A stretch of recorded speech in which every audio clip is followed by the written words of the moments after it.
Romans 8 verse 37. In all these things we are more than conquerors, through whom who loved us. Today's scripture and insight. Romans 8 verses 31 to 39. Before his suffering and death, Jesus both warned and assured his followers, "In this world you will have trouble, but take heart. I have overcome the world."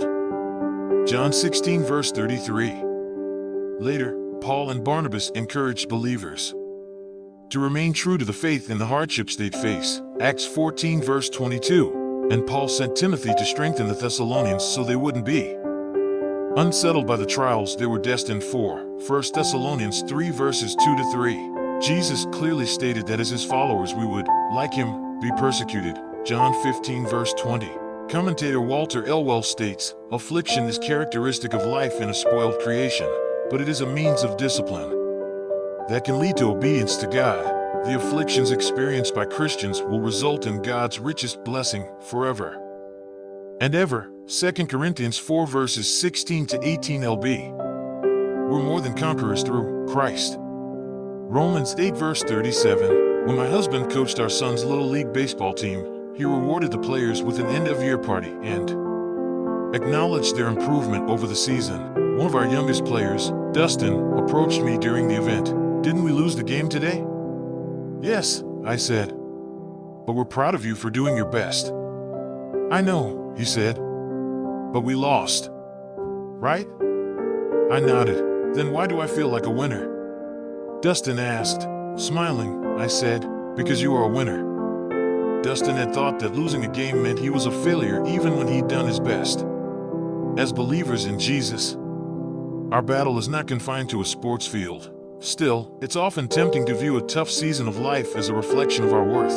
The Apostle Paul affirmed the connection between our present suffering and our future glory as God's children. Having given himself for us, Jesus continues to work on our behalf during our ongoing battle with sin and transforms us to his likeness. Romans 8 verses 31 to 32.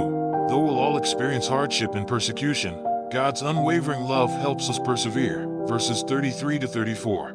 As his children, we may be tempted to allow struggles to define our worth. However, our ultimate victory is guaranteed.